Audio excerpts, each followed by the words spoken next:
Wow. So subiri kwanza. So unataka uwe developer na uweze kumaster JavaScript. Yaani umeangalia tutorials lakini hizo tutorials hauzielewi, au umefanya JavaScript lakini bado unaona haujaingia in deep au uelewi kitu kinapofanya kazi zaidi. So sasa hivi upo kwenye sehemu husika ambayo utakwenda kujifunza zaidi na utakwenda kuelewa JavaScript kiundani zaidi, na nitakufundisha kwa njia ambayo na technique ambazo zitakufanya uweze kuwa hatari in JavaScript. So hakikisha unaangalia video hii mwanzo mwisho. Hold on guys. So kabla ya kwanza nataka nikupe kitu kimoja, nikwambie kitu kimoja kwamba watu wengi najua wanasemaga JavaScript ni ngumu na kuweza kuielewa itachukua muda sana. Mimi nataka niongelee kwamba JavaScript ni rahisi, na ili to prove kwamba JavaScript ni rahisi, hakikisha kwamba kwenye video hii unakwenda kufuatilia kila example unazozifanya na wewe unazitest ili uweze kupata result, na pia inakujengea kwamba kujua nini kodi inachofanya. So JavaScript itakwenda kuwa rahisi, na pia nasema ni rahisi kwa sababu ukishaielewa sasa inakuwa ni rahisi, tena ni rahisi zaidi ya CSS na HTML. Kwa hiyo hakikisha kwamba unafuatilia step by step na pia unafanya yale mazoezi. So bila kupoteza muda, twende tukaanze kuandika kodi. Okay, quick pause. So kama utakuwa na swali au utakuwa unataka uongezee comment kwenye kitu chochote, shuka hapo chini kwenye comment, alafu utakuwa unauliza, then mimi nitakuja na kuwa najibu. So tuendelee kupiga JavaScript. Okay, so tuangalie historia ya JavaScript ilivyoanza. Ilianza 96 JavaScript. Na JavaScript sio Java. Watu wengi wanachanganya JavaScript na Java. Kwa hiyo JavaScript ni lugha nyingine, Java ni lugha nyingine, na JavaScript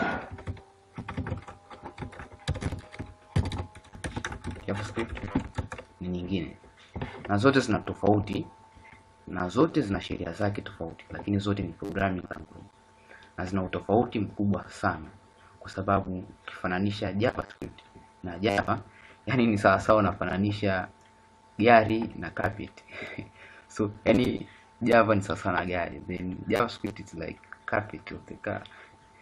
So hii ni lugha nyingine tofauti, ni powerful, lakini pia JavaScript ni lugha nyingine ambayo na yenyewe ni powerful.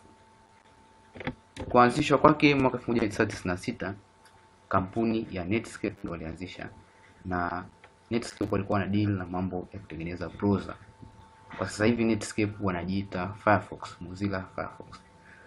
Na hii JavaScript kuna kipindi ilivyoanzishwa, walianzisha kwa sababu hawa Netscape walikuwa wanataka browser yao ilikuwa ina shida ya kufanya calculations na pia kufanya interaction katika browser. Kwa hiyo kipindi kile ilikuwa ni HTML na CSS tu, hamna JavaScript. Hivyo kwa mfano ukiwa na order kitu mtandaoni, calculation ya vitu vyako vinaenda kutumwa request kwenye server, then server inarudisha matokeo, ina calculate, inarudisha matokeo kwenye browser, ina display. Lakini ilikuwa inachukua process sana, kwa hiyo wakaona bora watengeneze JavaScript, na ndipo walipompa kazi jamaa fulani ambaye alitengeneza JavaScript ndani ya wiki moja, akatengeneza JavaScript na wakaanza kuitumia rasmi, na baada ya kuitumia ikawa ni popular na kufanya mpaka kampuni zingine mfano Internet Explorer kutengeneza JavaScript yao ambao ni version nyingine. Sasa ikawa inaleta confusion kwa madeveloper ambao wanatengeneza web applications. So ili kusolve hiyo wakatengeneza ECMAScript. ECMAScript ikawa ni standard ambao ni mpaka sasa hivi tunaitumia standard, kwamba browser zote lazima zitumie mfumo huu wa JavaScript.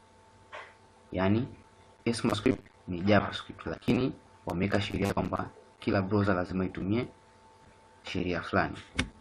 So ECMAScript ni sawa na JavaScript. Ukisikia ECMAScript ni JavaScript. Na hizi version ya 5 na version ya 6 ni version ambazo zinatumika sana na bado zinazidi kutumika zaidi, lakini kuna version mpya 7 na 8. Hizi ni version mpya zinaongeza feature kidogo, lakini hizi feature hazitumiki sana, lakini tutadili sana na 6 na 5 na 6. Hivyo twende tukaangalie namna JavaScript inavyofanya kazi. So JavaScript ni nini? Tuanze kudefine JavaScript. Kwa mfano nayo hii page hapa, nikaja kwenye hii website, ni normal website kama website zingine. Mfano kuna sehemu ya kuandika email. So JavaScript kitu ambacho inafanya kwenye website, ukiklik labda hii button baada ya kuandika email, labda inakwambia asante kwa kusubscribe, thank you for subscribing, inakupa message. Lakini bila JavaScript hauwezi ukapata message yoyote. Mfano tunakuja kuangalia hapa, labda unataka read more, inakwambia labda hamna info kwa sasa. Lakini pia kwenye kulogin au confirm umekosea, kwenye kuandika email nimekosea hapa, nimesahau ile ile symbol. Nikifanya hivi, nikiweka tu kamshale hapa, inaniambia please include in the email address. Maana yake inaniambia nimesahau kuweka ile Kwa nikiweka ile sasa hivi ile message imetoka. Hii ni JavaScript, maana yake inatambua nini ambacho kimekosekana na nini ambacho kinatakiwa kifanyike. Mfano mtu akiklik sehemu fulani kwenye website, mfano akisearch kitu, nini kitokee. Hii yote ni JavaScript na ina play sana na ina sehemu kubwa katika kutengeneza web applications na pia kutengeneza hata pia mobile application kwa sasa. Kwenye hii video nitakwenda kukutoa kutoka 0 knowledge hadi 100 knowledge kwenye JavaScript. Tutakwenda kuwa master in JavaScript. Tutakwenda kutumia technique zote zile ambazo ni muhimu ili uweze kuifahamu JavaScript kiundani zaidi. Lakini kabla ya kuanza, hakikisha kwamba umesubscribe na umeweka notification bell au umelike na kucomment kwenye video hii. Video hii ni hususani kwa mtu ambaye anaanza JavaScript. Hata kama ni beginner au bado ulishafahamu JavaScript, unataka refresh, nitakwenda kukufundisha vitu na kanuni ambazo zitakwenda kufanya uwe master in JavaScript. Katika muda mfupi utakwenda kufahamu kiundani zaidi kila kitu kinachofanya kazi. Kwa kuanza na topic zifuatazo ambazo nimezilist hapa pembeni. Hivi ndio vitu tutakavyopitia, na mwisho wa vitu hivi vyote utakwenda kuwa confident na JavaScript. Itakusaidia, utashindwa kumaster vizuri concept zote. Kwa hiyo chukua browser yako, fungua browser yako, navigate, nenda kwenye option huko pembeni, nenda kwenye more tools, alafu nenda kwenye developer tools. Ukifungua developer tools, itakuleta kwenye sehemu kama hii, au inaweza kuleta kwenye elements. So ikikuleta kwenye elements, gusa hichi kimshale cha mbele, nenda kwenye console. Then hapa tutakuwa tunaandika kila kitu kuhusu JavaScript. Kwa hiyo hii ndio itakuwa sehemu tunaandikia JavaScript na kuitestia JavaScript sana kwenye hii video. Kwa hiyo hakikisha kwamba una practice. Bila practice JavaScript haitakwenda vizuri. So twende tukaanze. Tutakwenda kuanza na numbers. Kwenye JavaScript tunaruhusiwa calculate numbers. Let's say unataka kufanya calculation ya 100 jumlisha 20. Ukipiga enter inakuletea jibu 120. Tuseme 2 jumlisha 8 inakuletea 10. Vile vile unaweza ukafanya calculation kwa kutoa, let's say 30 kutoa 54 inakuletea negative 24. Okay, tuseme 12 kutoa 5 inakuletea. Tunaweza tukagawanya pia, tukazidisha. 3 tunatumia alama ya nyota times 3 tunapata 9. Kwa hiyo 5 mara 5 tunapata 25. Vile vile tunaweza tukagawanya 10 kugawanya kwa 2 tunapata 5.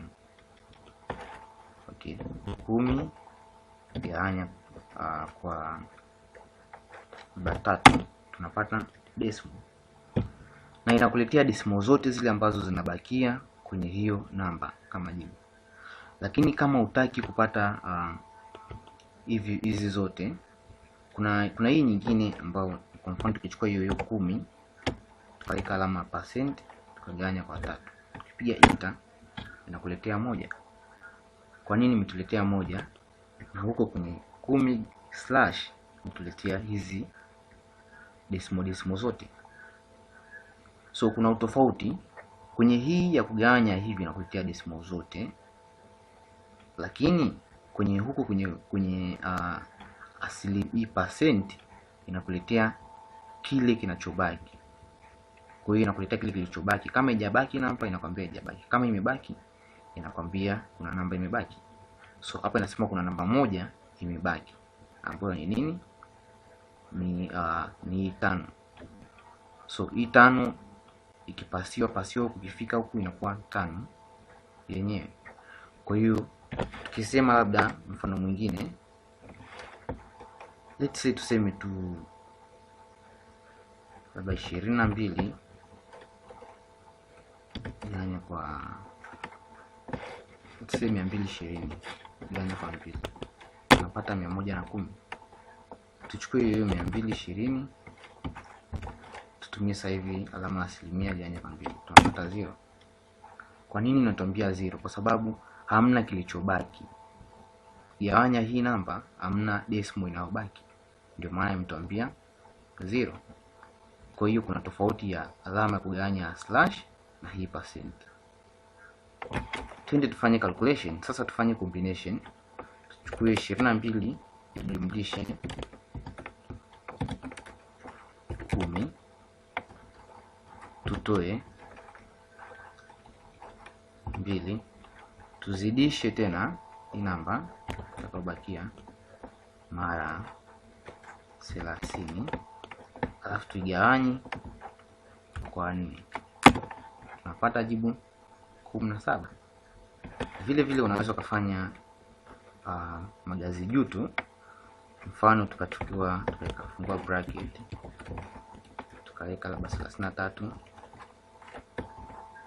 gawanya kwa 2 kwa 3 tukafunga, alafu nje yake tukaja tukasema jumlisha hilo jibu tulijumlishe 77 tutoe labda 43, alafu tuzidishe tena labda na 12 tunapata jibu hili hapa. Hivyo tunaweza tukafanya calculation kupitia JavaScript. Twende sehemu ya pili, hizo ni namba. Twende kwenye string. String ni nini? String ni maneno, ni kikundi cha herufi. Mfano nikisema Bobby, nikisema Bobby, nikipiga enter inaletea Bobby kama hivyo. Labda Dani, inaletea Dani. Kwa hiyo string ni kikundi cha herufi zilizopangana. Na kwenye kuandika string kwenye JavaScript lazima uweke hizi koma mbili za juu, au kama sio koma mbili za juu unaweka hizi mbili au moja zile. Unaweza kaweka hizo au hizi, hamna tofauti. Lakini usimix tu, usije ukafanya hivi ukasema labda Dani alafu kaweka hivi. So inaleta tatizo, inasema uncount syntax error, kwamba hapa umemix hizi koma mbili ukamix na hii koma moja huku ya kwanza. Ukifungua kama ni koma moja ya huku ni hiyo huku mwisho umefungia. Kwa hiyo namna ya kuandika ni hivi. Let's say sema Maggie hapo sawa, labda hapo sawa. Kwa hiyo tunaruhusiwa kuandika maneno kwenye JavaScript kutumia hizi quotes za juu. Unaweza kuandika maneno mengi, labda sentensi.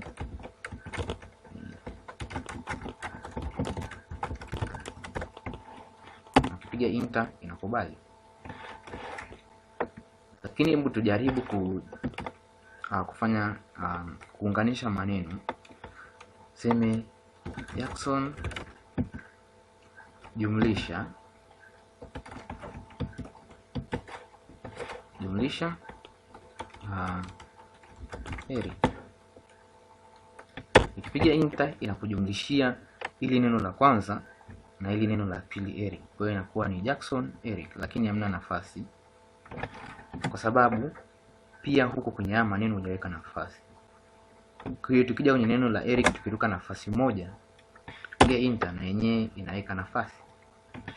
Ukipiga nafasi nyingi, ukiweka nafasi nyingi ukiruka, na hiyo nafasi inakwenda kukalkuletiwa hivyo hivyo, inakuwa output. Sasa hivi tujaribu kujumlisha neno na namba. Tuseme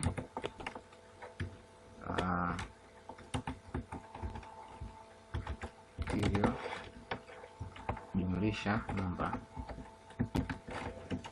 tuone itakuwaje. Na kwa kawaida namba hatuwezi tukaweka hivi labda 5, hapana. Namba kama namba unaziweka tu kawaida nje bila kuziwekea kitu chochote, unaandika namba tu. Tukipiga enter inatujumlishia yote, inachukua material. So nini kilichotokea hapa? Kilichotokea ni kwamba JavaScript imeangalia ile neno la kwanza, ikaangalia ni data type aina gani, ikajua hii data type ni string, na string ni kikundi cha herufi ambayo inatengeneza neno. Alafu ikaangalia jumlisha 5, ikajiuliza mbona 5 hii ni namba lakini huku hivi ni string, neno kikundi cha herufi. Kwa hiyo ilichofanya iliconvert kitu kimoja, iliconvert 5 kuwa kwenye string. Kwa hiyo 5 ilikwenda kufanya hivi, ilikonvertiwa ikawekwa kwenye string, ikawa kama string, alafu ikajumlishwa kwenye hii string nyenzake. Kwa ni sasa ikaja kwa sawa sana material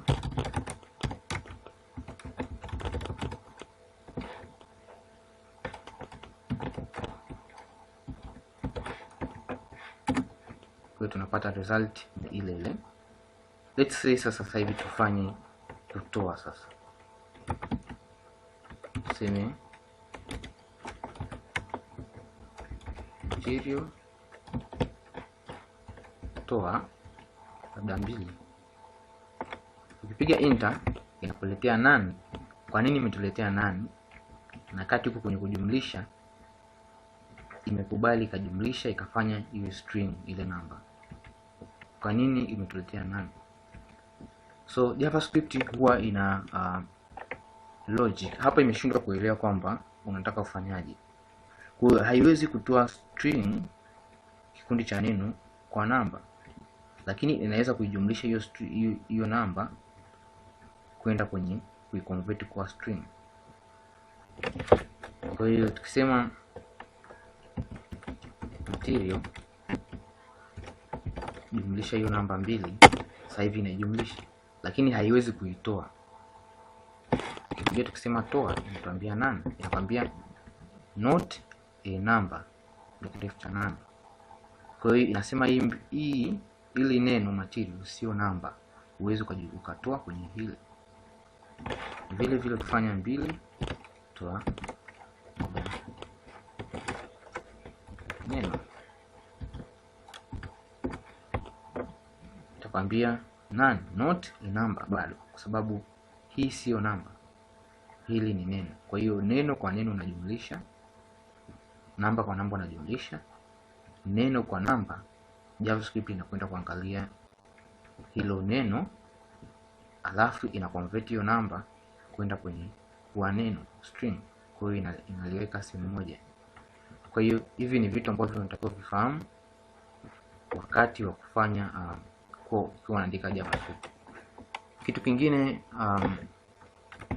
kuna boolean. Hii boolean huwa katika aina mbili, either true, nikosea, nitakuwa uandike kwa herufi ndogo, either true au false. Hizi ndio boolean, ziko za aina mbili, true ukweli na uongo. Kwa hiyo nikisema true, mfano wa true, nikichukua 10 nikasema ni kubwa zaidi, ni greater than 2, nitasema ni kweli 10 ni kubwa kuliko 2. Lakini vile vile nikichukua labda 1000 ni kubwa kuliko 999, itaniambia kweli.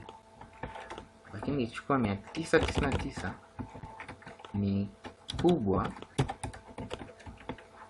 kuliko 1000, itaniambia uongo, kwa sababu 999 bado namba moja ifike 1000. Kwa hiyo nikisema 3 ni kubwa kuliko 10, inaniambia false, uongo. Nikisema 3 ni ndogo kuliko 10, inaniambia kweli, 3 ni ndogo kuliko 10, au 10 ni kubwa kuliko 3. Kwa hiyo hizi ndio boolean. Kitu kingine unaweza kusema labda 2 ni sawa na 2, tunaambia kweli. Hapa umezikompare kwa kutumia sawa 2, unakuwa unakompare, je, hii 2 inafanana na hii 2, hii namba ya huku. Tukisema 3, je, inafanana na 4? Tutasema hapana, ni tofauti, hii ni 3 na hii ni 4. Hivyo JavaScript ina uwezo wa kutambua kwamba hii namba ipoje na je inafanana na namba fulani. Sema 1.0 ni sawa sana 1.0, itaniambia kweli. Okay, so now umeona tumetumia hizi sawa 3, lakini hapo tutumia sawa ambazo ni 2. Kuna utofauti, na hizi tofauti nitakwenda kuonyesha huko mbele baadaye. Lakini jua kukompare kitu unatumia sawa 2. Vile vile tunaweza tukakompare neno, mfano jana tukakompare tukaweka sawa 2 na jana, tutaambia kweli ili neno linafanana jana sawa na jana. Kisema leo sawa na jana, sema false kwa sababu ili neno tofauti na ile la huko. Hizo ndio boolean ambazo ni true au false. Kwa hiyo tumeangalia hivi vitu ambavyo ni tumeangalia numbers, tumeangalia string, tumeangalia na boolean, lakini pia tumeangalia comparison ambao ni na hizi kuna zile 2 na zingine ambazo ni 2 sawa ziko 2.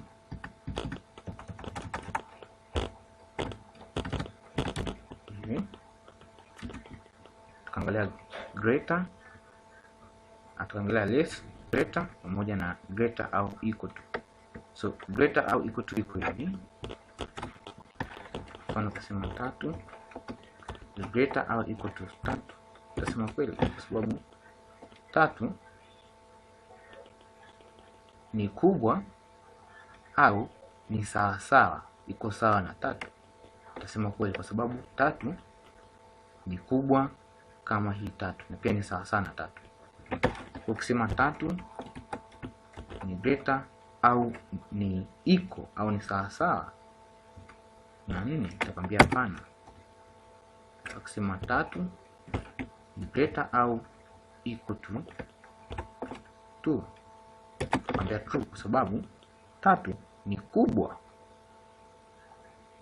kuliko 2, tutasema true. Kwa hiyo hapa hivi nimesema false kwa sababu 3 sio kubwa kwa 4 na wala haiko sawa.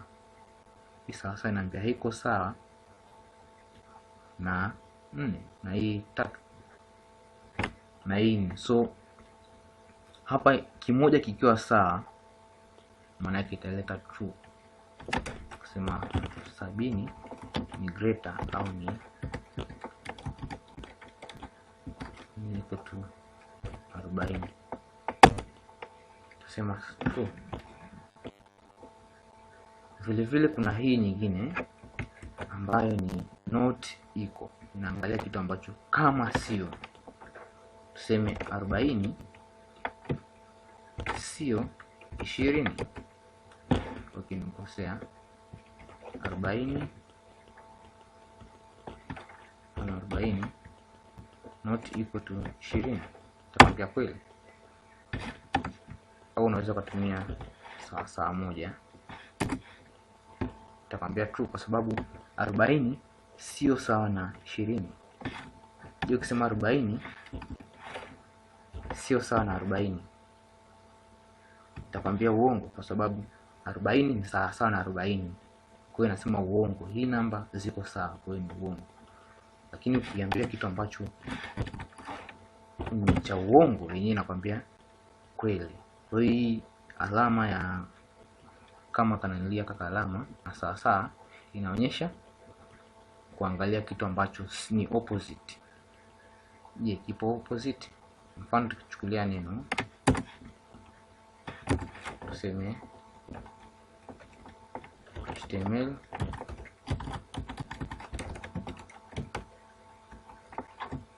is not equal to JavaScript. Itakwambia kweli kwa sababu hazifanani.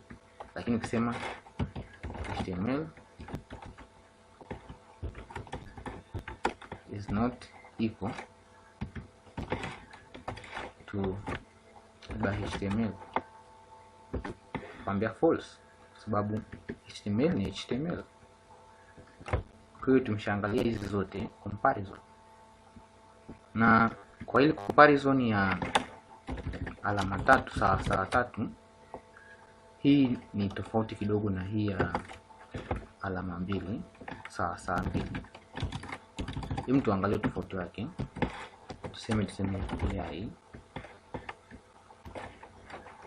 then huku tuseme sawa na AI, natuletea true. Hem, turudie hiyo tuweke sawa tatu, tuletea true. Mbona kama mna tofauti? So hem, tuangalie kwenye namba, labda 22.2 iko to 22.2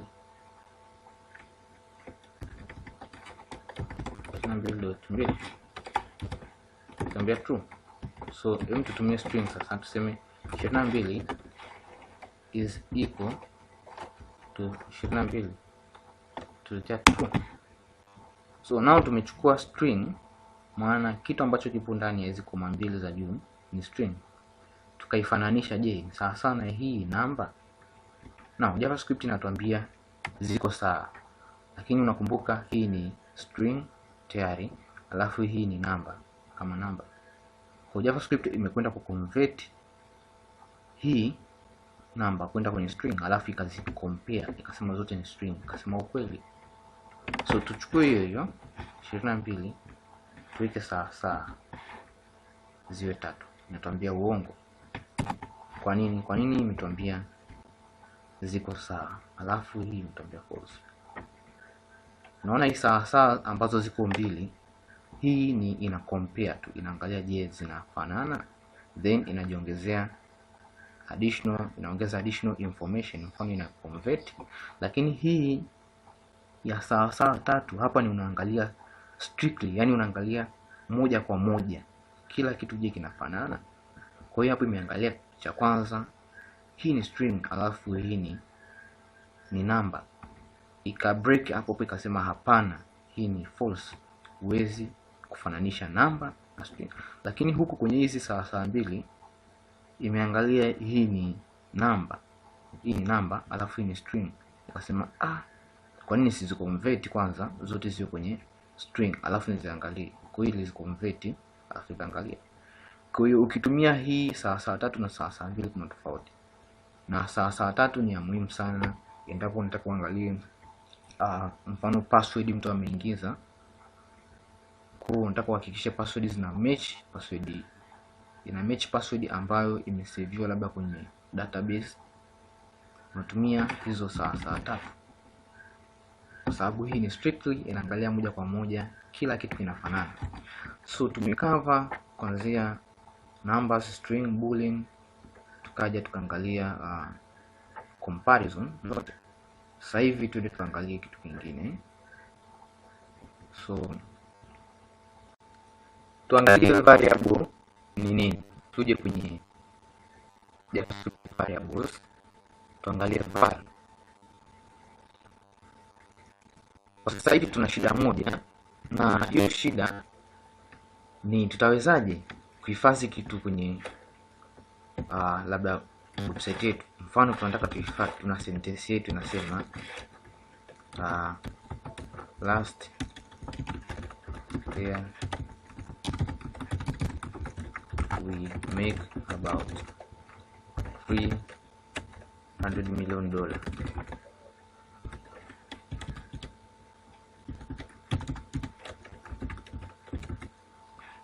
Dollars, ndio milioni sema tu.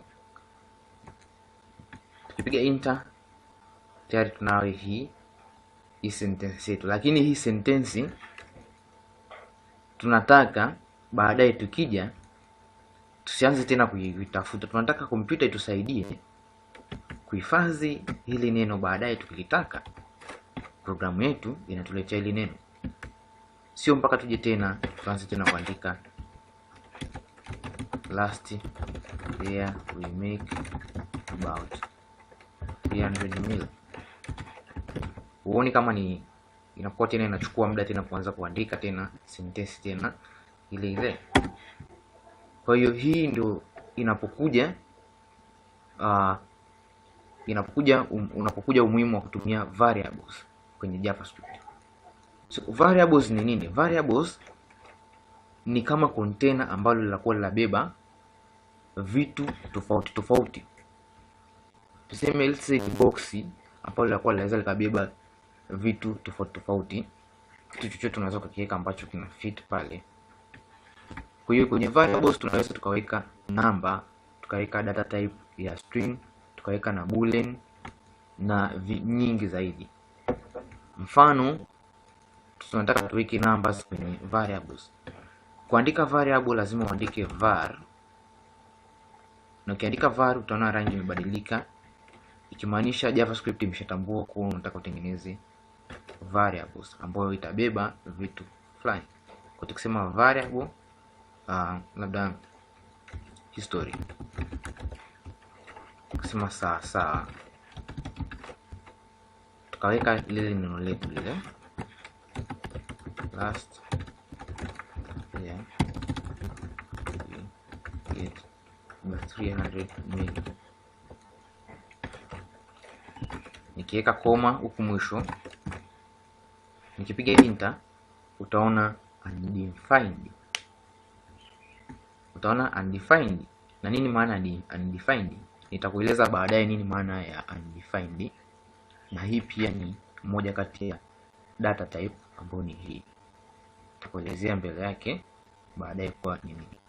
Lakini kwa sasa hivi tumesolve ile tatizo la kwanza tena kuandika, so paka tuje tena kwenye program yetu tuandike last year we get labda hiyo 300 million, ndio tupate hiyo value. Now tunaweza tukapata hii value kwa kutuandika tena hii sentence yote. Kwa sasa hivi tutatumia hili jina la history ambalo ni variable yetu. Kwa sasa hivi nikisema history, nikipiga enter inaniletea lile neno ambalo nililihifadhi kwenye variable ya history. Kwa hili container au variable limebeba value ambayo ni haya maneno. Kwa nikiita hilo, nikisema history, hilo container litanipa value ambayo imebeba ndani yake. Tunaweza tukaweka namba pia. Sema variable grade sawa labda 4.6 current statement. Nikipiga enter inaniambia undefined kama kawaida, lakini sasa hivi naweza nikaipata hii value hii 4.6, sio mpaka niandike tena 4.6. Hapana, sasa hivi nikisema tu grade, nikipiga enter inaniletea ile value ambayo imebebwa ndani ya grade, ya variable grade. Kwa hiyo imebeba neno hii namba 4.6. Vile vile unaweza ukaweka boolean, mfano variable ukweli. Tukasema sasa ukweli imebeba true. Kwa hiyo nikiita ukweli, kisema ukweli tu inaniambia true, inanipa kile ambacho kimebebwa huko kwenye variable ukweli. Kuna concept moja nataka nikupe. Kwa hiyo kwa sasa hivi variables unaweza ukaandika chochote, nilisema jina lolote ambalo utakuja kuliita baadaye. Tuseme simu sana Nokia, ndio Nokia. Kwa nikiita simu, ukisema tu simu inajua ni variable, na hii variable imebeba Nokia. Kwa nikiita simu inaleta Nokia. Tunaweza tukaandika, kuna sheria za kuandika variables, majina ya variable. Huwezi sema variable ukaanza na 2, yani jina la variable ukaa 2 alafu ukasema hii ni sentence, alafu kaenda statement kama kawaida. Ukipiga enter sasa hivi inakwambia uncount, inakuletea error kwamba uncount syntax error, unexpected number. Hautaki kuipa variable jina la ambalo linaanza na namba. Unaweza ukaweka namba baada ya herufi. Kwa hiyo lazima uanze na herufi alafu labda ndio uweke namba zozote zile. Lakini huwezi ukaanza namba alafu herufi. Vile vile huwezi ukaweka alama, kwa mfano reli, alama zozote zile huwezi ukaziweka. Mfano ukiweka labda hii alama hivi sawa na sentence,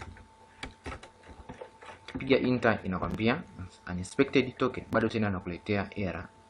Hivyo lazima uanze variable yako, jina la variable yako liwe na herufi alafu na vitu vingine. Uweze kuweka herufi alafu kaweka symbol zingine, mfano hivi, bado itakataa. Lazima uweke labda namba, au kama ni herufi zote.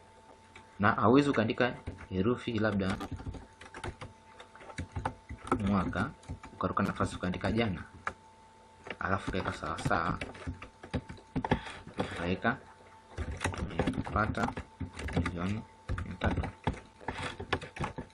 Ukifanya hivi, ukipiga enter inakuletea pia error, kwa sababu umeandika jina maneno mawili, na kwenye JavaScript uwezo ukaandika neno ukaruka nafasi alafu ukaandika neno lingine, unatakiwa uyaunganishe. Kwa hiyo kwenye variable utakuja kusema unatakiwa uandike variable mwaka jana sawa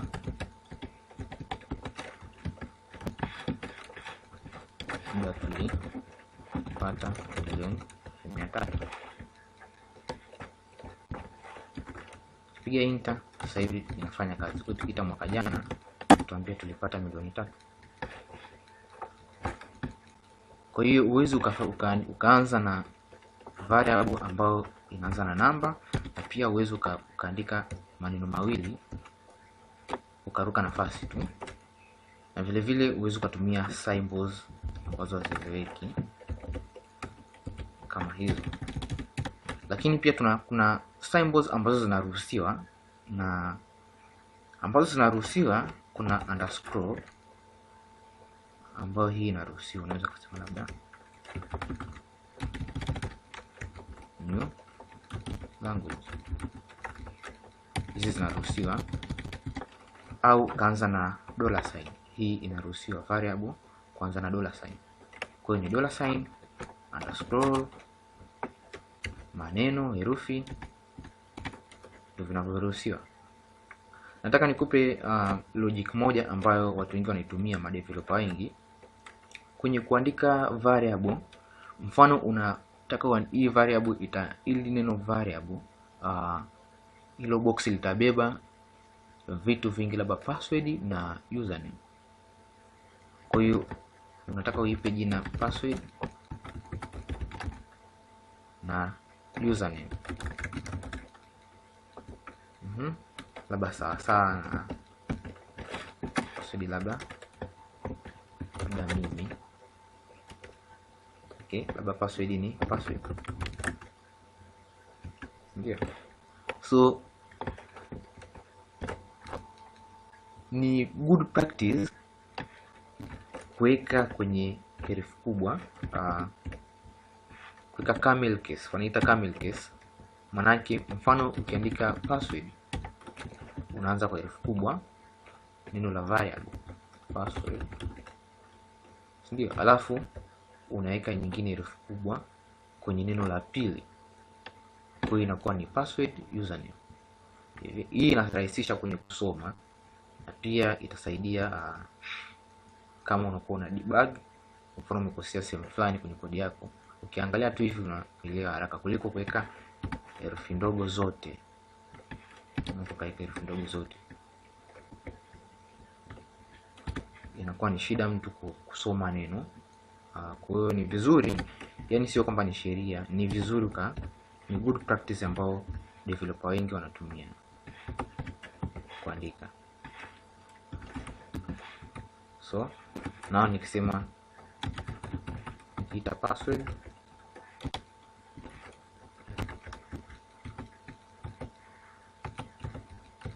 username naletea mimi password. Kwa hiyo hizi ni logic ambazo tunatakiwa usifahamu.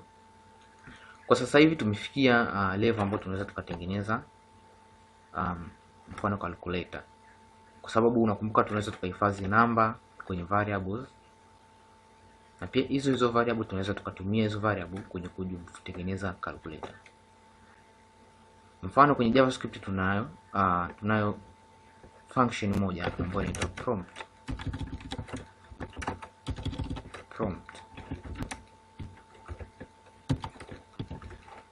Hii prompt inakuwa hivi,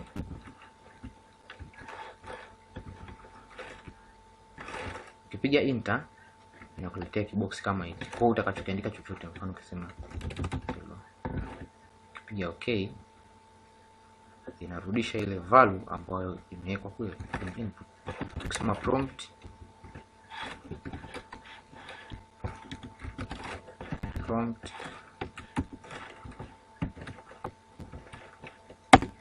kiandika chochote, kipiga enter kinakuja kinarudishwa kama ni value. Kwa kutumia methodi hii tunaweza tukamuuliza mtu labda jina lake. So let's say nikisema prompt, fanya hivyo, nikasema labda Frank, nikipiga enter inaniambia Frank. So now tunaweza tukatumia hii function ya prompt kumuuliza mtu anaitwa nani, tukapata information zake. Lakini now hii information imehifadhiwa sehemu hatujui. So tukitengeneza variable, mfano labda variable jina, tukasema sawa na prompt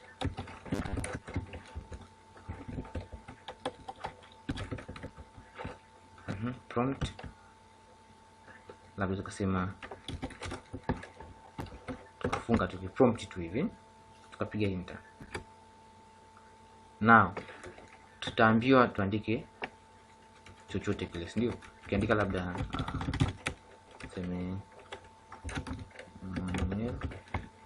nikipiga enter itaniambia undefined. Sasa hivi hajaniletea kile kitu nilichokiandika, kwa sababu kile kitu sasa hivi kimehifadhiwa kwenye variable ya jina, na nakumbuka variable ni container, inahifadhi chochote. Kwa hiyo sasa hivi ili kupata kile kitu ambacho tumekiandika pale, tukisema jina inatuletea Emmanuel ambalo tuliandika kwenye prompt. Kwa hiyo tunaweza tukahifadhi data yoyote ile kwenye variable kwa kupitia pia prompt, kumuuliza mtu kutumia prompt hii function. Now tunaweza tukamuuliza pia, tukatengeneza variable nyingine labda umri, tukasema sawa prompt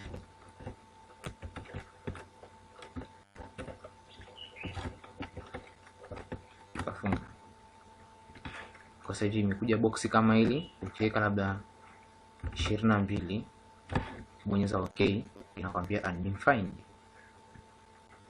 Okay, so now tukisema tukiandika ile variable ya umri na tuleta ile value ambayo imebebwa ndani ya hii umri ambayo ni prompt ambayo tuliweka ile value. Kwa hiyo value imeenda kwenye prompt ika ni value ambayo imebebwa ndani ya variable ya umri. So now umeona tunaweza tukamuuliza mtu chochote kile na tukapata value zake, mfano password, username. So tutengeneze variable ambayo itamuuliza jina lake la kwanza. So variable jina la kwanza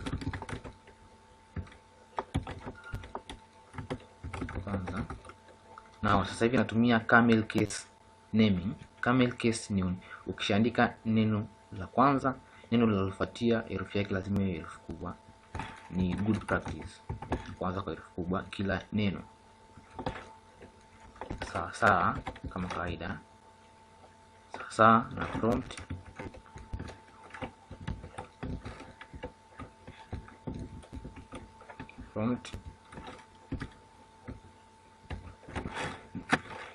sasa hivi tunaruhusiwa kwenye haya mabano mawili tunaruhusiwa kuweka value yoyote ile ambayo iwe string. Kwa hiyo kama string unakumbuka tunaweka koma mbili za juu au zile au koma moja yote. So nao kwenye huku tunaweza tukaandika chochote, na hichi chochote tukachokiandika hapa kitakwenda kutokea pale kwenye prompt box. Mfano tukasema weka jina la kwanza. Hii ni message ambayo itatoka pale juu, itamwambia weka jina la kwanza, na hii message lazima uweke kwenye string, mfumo wa string. Now utabonyeza shift alafu utabonyeza enter ili nisipige ili nisi run code niweze kuandika mstari mwingine. Kwa hiyo nitaandika variable labda jina la mwisho. Sawa prompt kama kawaida tunataka tuchukue data, tunatengeneza string ili kuweza kuweka message ya kumwambia weka jina la mwisho. Okay, so tunafunga. Nikipiga enter utaona imeanza kusoma line ya kwanza hii ambayo ni variable ya kwanza, tumeipa jina la kwanza. Kwa hiyo imeprompt ikasema weka jina la kwanza, na unaona hii message inasema weka jina la kwanza, ndio ipo ndani ya box la prompt. Okay, so tukiweka jina la kwanza labda Eric, kika okay, itaniambia tena weka jina la mwisho. Imefika tena kwenye mstari ikaambiwa prompt ikatoa hii message weka jina la mwisho. Na jina la mwisho ni labda Daniel. Kika okay, then inaniambia undefined. Kwa nini inaniambia undefined? Tutakwenda kuongelea hilo nilisema. Lakini sasa hivi kwenye hizi variable kizuri ninayo majina yao yote ambao waliweka kupitia hizi variable. Kwa hiyo nikisema sasa hivi jina la kwanza, nikipiga enter inaniambia Eric, lile jina ambalo niliweka pale juu. Nikisema jina la mwisho, nikipiga enter inaniambia Daniel. Kwa hiyo prompt inatusaidia kuchukua information kutoka kwa mtu, na pia hizo information tumetumia variable kuzihifadhi hizo information ambazo zimebebwa na hiyo prompt, zimechukuliwa na prompt. So sasa hivi tunaweza tukatengeneza calculator yetu. Let's say tutengeneze calculator, tuseme variable namba ya kwanza. Okay, namba ya kwanza sawa na prompt sema weka namba ya kwanza.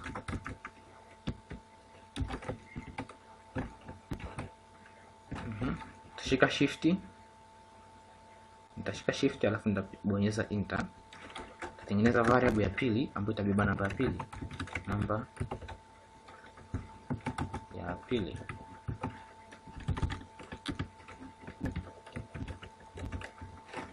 Sawa, hii variable ya pili itakwenda ku prompt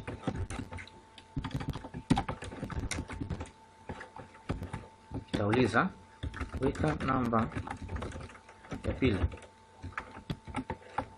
then end statement. Now zile namba zote zitahifadhiwa kwenye hizi variable, lakini tunataka baada ya hapo, nitapiga shift, nitabonyeza shift na enter. Tunataka baada ya hapo tutengeneze variable nyingine ambayo itakuwa ni jumla. Okay, so hii variable ya jumla itabeba operation ifuatayo. Itachukua namba ya kwanza ambayo ni hii hapa, variable hii itachukua, alafu pia itajumlisha variable ya pili ambayo ni namba ya pili. End statement.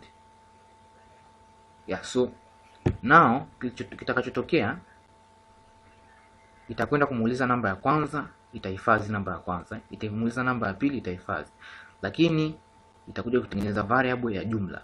Hii jumla itachukua namba ya kwanza, ambayo namba ya kwanza unakumbuka ni hii ambayo tayari ishahifadhiwa, itajumlisha na namba ya pili. Kwa hiyo itachukua value ya kwanza na value ya pili. Kwa hiyo tukipiga enter tutaulizwa weka namba ya kwanza. Let's say mimi nitasema namba ya kwanza ni 4. Kibonyeza okay, niambia weka namba ya pili, labda 4 nijumlishe labda 6. Nitabonyeza okay, then undefined. Lakini kwa sasa hivi nikija kwenye variable yangu ya jumla, nikibonyeza jumla inaniambia 46. Maana yake imechukua ile 4 ikajumlisha na ile 6 ikapata 46. Kwa nini imeleta 46? Kwa nini silete 10? Kwa sababu silikuwa ni 4 jumlisha 6. Imetakiwa ilete 10, yenyewe imeleta 46. Yani imechukua 6 ikaweka kwenye 4. Imeconvert kwenda kwenye string, kwa sababu hii prompt huwa inabeba value ambazo ni inaziconvert kuwa kwenye string. Chochote ambacho utakiweka kwenye prompt kitakwenda kukonvertiwa, hata kama ni namba itakwenda kuweka kwenye haya mabano haya string, itakwenda kufanywa kuwa string. Kwa hiyo ilichofanya yenyewe ilichukua zile namba mbili ikazijumlisha zote. Kama unakumbuka, namba jumlisha string au string jumlisha namba huwa inaziconvert zote inakuwa string. Kwa hiyo imechukua 4 ikajumlisha na 6 ikapata string ya 46 badala ya kujumlisha kama namba. So sisi tunataka tupate value kama value, na kuconvert hivyo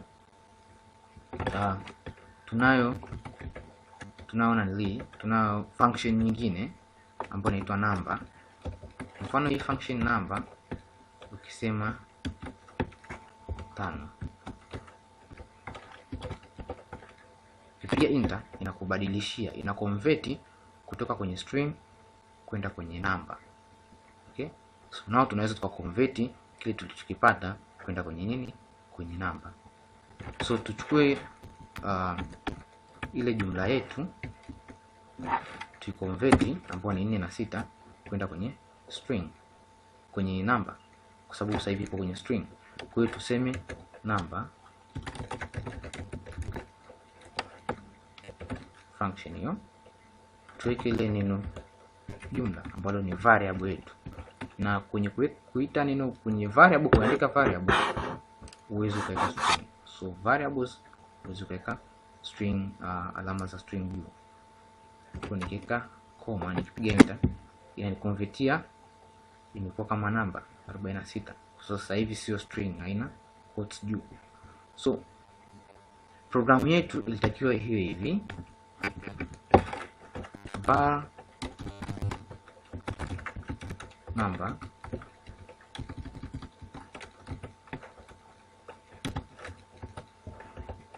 ya kwanza sawa prompt weka namba ya kwanza. Okay, ndio. Alafu shift enter variable ya pili, namba ya pili sawa prompt weka namba ya pili.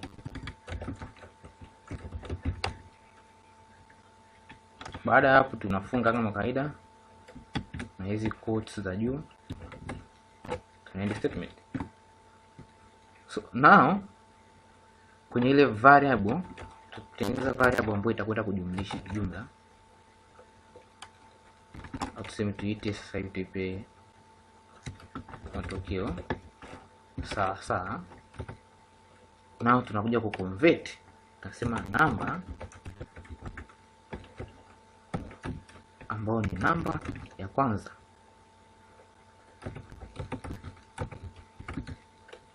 namba ya kwanza tunaiconvert hiyo, alafu tunajumlisha kama kawaida. Na convert kwanza ile string ambayo imebebwa kwenye namba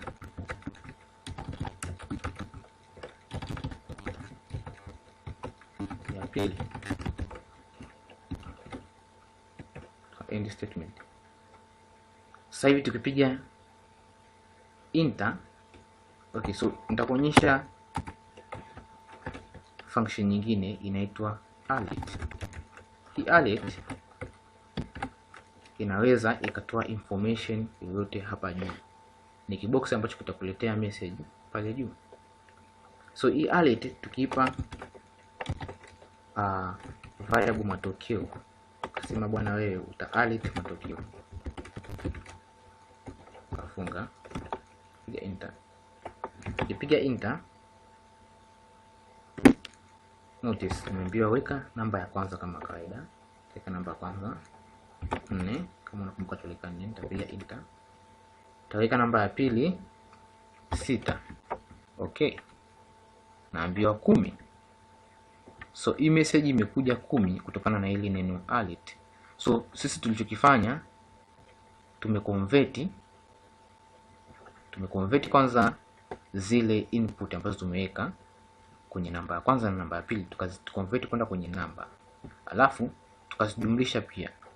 Baada ya kuzijumlisha tukazihifadhi kwenye variable ya matokeo. Alafu hii alert inatusaidia kutoa message pale juu kwamba kitu fulani, kwa tuka alert matokeo. So now tukisema matokeo, angalia kwenye variable ya matokeo,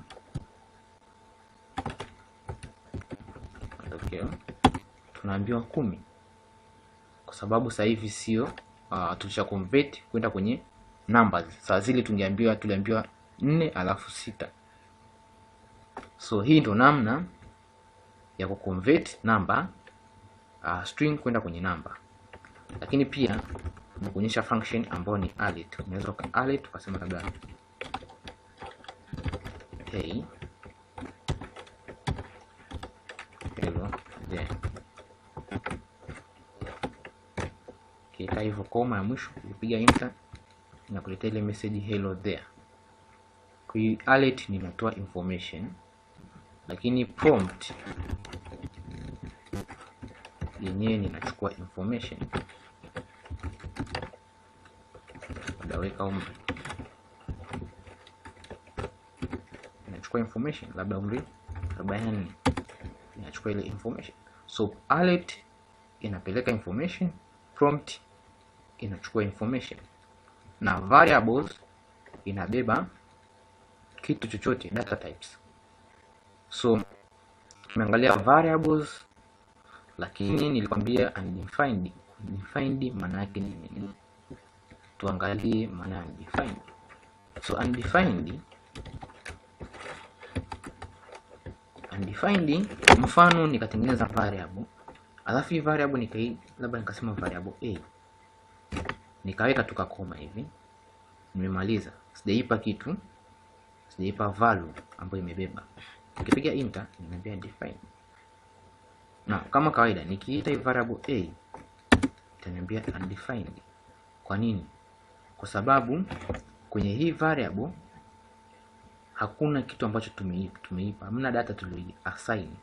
Na kwenye kuassign, nakumbuka kusema labda variable b unaweka sawa moja, labda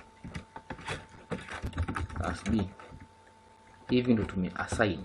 Maana yake tumeassign, tumeipa hili neno string kwenye variable, kwenye variable b.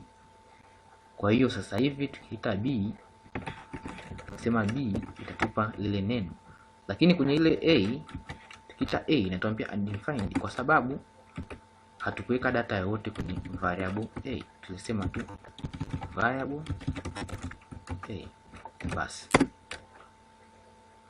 Kwa hiyo JavaScript inachokifanya inasema variable a sawa, alafu inaweka undefined basi.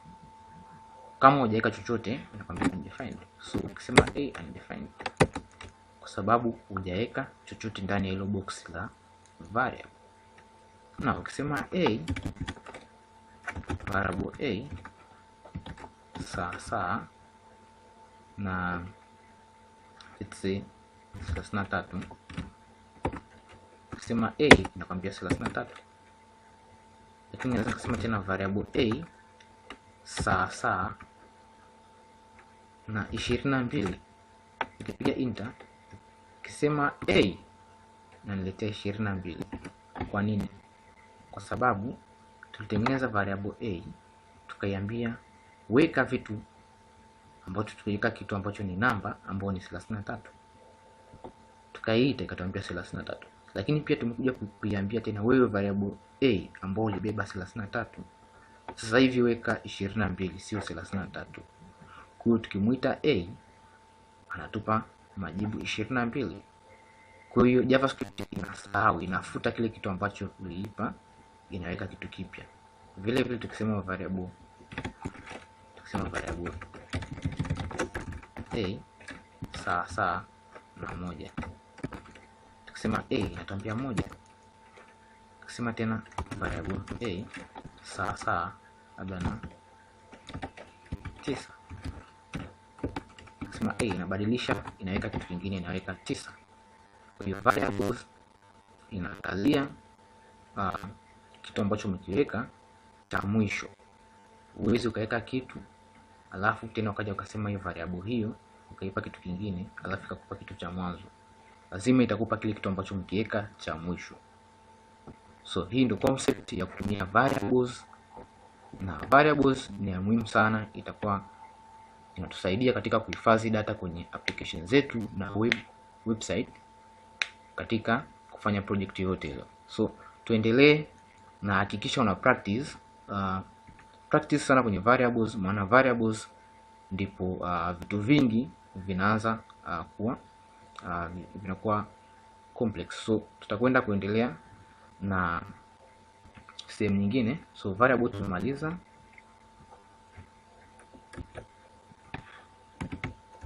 lakini pia undefined tumeshaelezea. Undefined ni nini?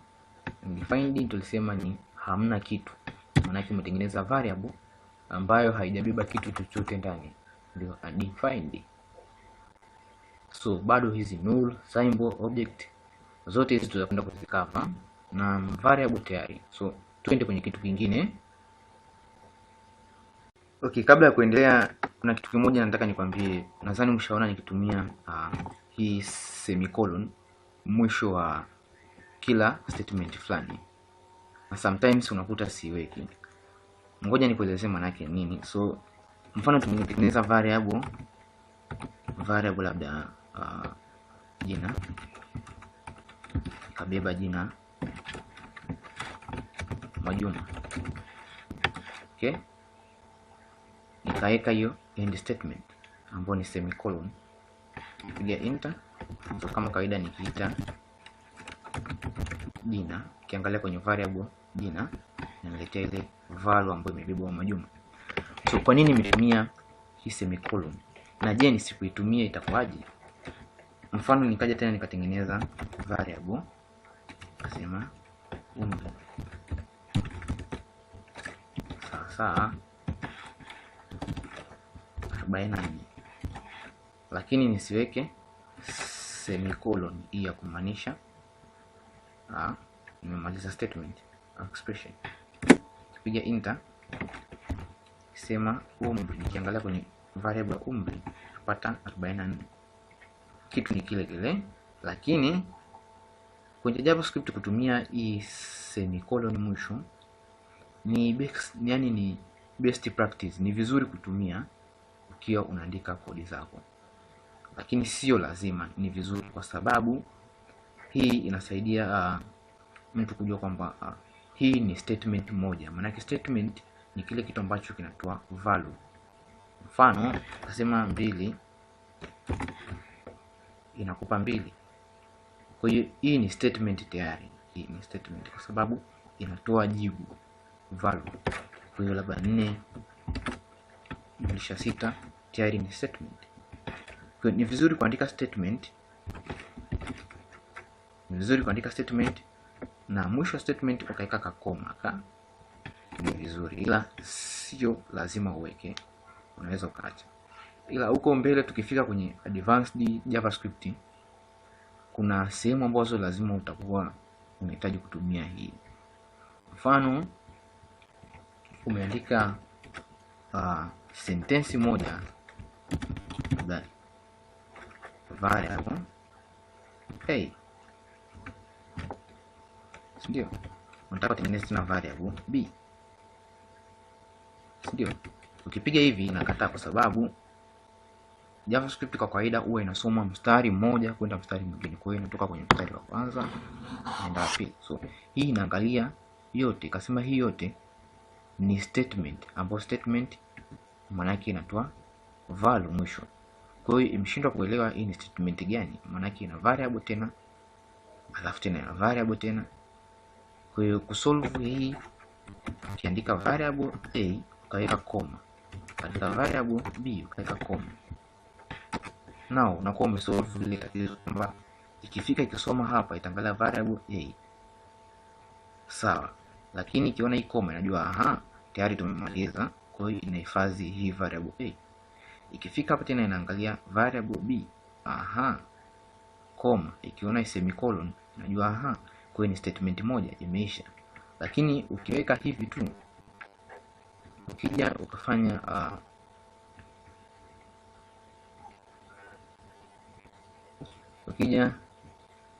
ukija tu ukaandika hivi bila kuweka semicolon huko katikati, itajua hii ni statement moja yote. Kwa hiyo itachukulia kama hivi, kwa hiyo itachukulia variable a, variable b, alafu itaweka hivi yenyewe. Kwa hiyo inakuwa ni expression ambayo haieleweki. So ni best practice, unless otherwise, kama unataka kutumia kuweka hiyo koma, basi utenganishe kila mstari utenganishe variable a hivyo, variable b, kila mstari uweke kivyake. So ni wewe tu utachagua kutumia koma au kutokutumia koma, lakini zote zinafanya kazi, ila best practice ni kutumia koma, na nakushauri utumie hiyo semicolon, sio koma, semicolon. Kwa hiyo Naam, kabla ya kuendelea nataka nikuonyeshe kitu kingine. Nadhani wengi mmeshaona hata pia tukiandika mfano variable a kusema sawa sana 2 au 3, bado tutaletewa undefined kama kawaida. Kwa nini kila kitu tunachokifanya undefined inakuja? Okay, nitakuelezea baadaye kwa nini hii undefined inakuja, na hii ni kwa sababu ya function hii expression au statement. Nilisema statement kwa sababu inakuwa inaishia na semicolon au mstari mmoja, haujarudisha value bado, kwa hiyo inakuwa undefined. Kwa hiyo nitakuja kuelezea zaidi, utakuja kuelewa kwenye examples ambazo tutazungumzia tufikia sehemu ya functions. Kwenye function utaelewa maana defined. Kwa hiyo sikuchanganya sana, ila wewe elewa kwamba ukitengeneza variable, mfano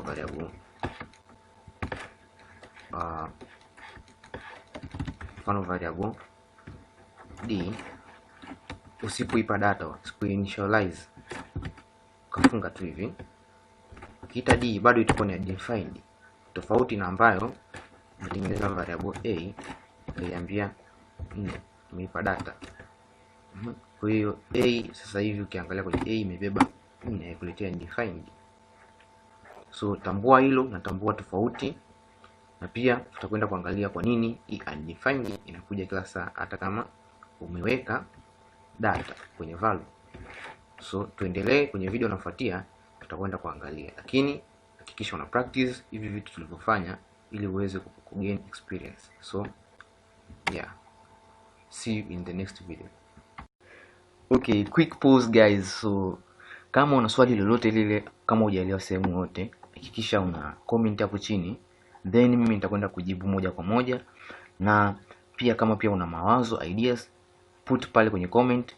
Hakikisha una subscribe na kulike, lakini tutakwenda kuendelea kwenye video inayofuatia zaidi. Kwa sasa hivi practice hivi vitu, na video inayofuata tutakwenda kutengeneza pia Facebook yetu. Tutatengeneza Facebook ambao utakuwa unaweza ka login ukapata kaona post. So hakikisha unafuatilia video inayokuja, na yeah, see you in the next video guys.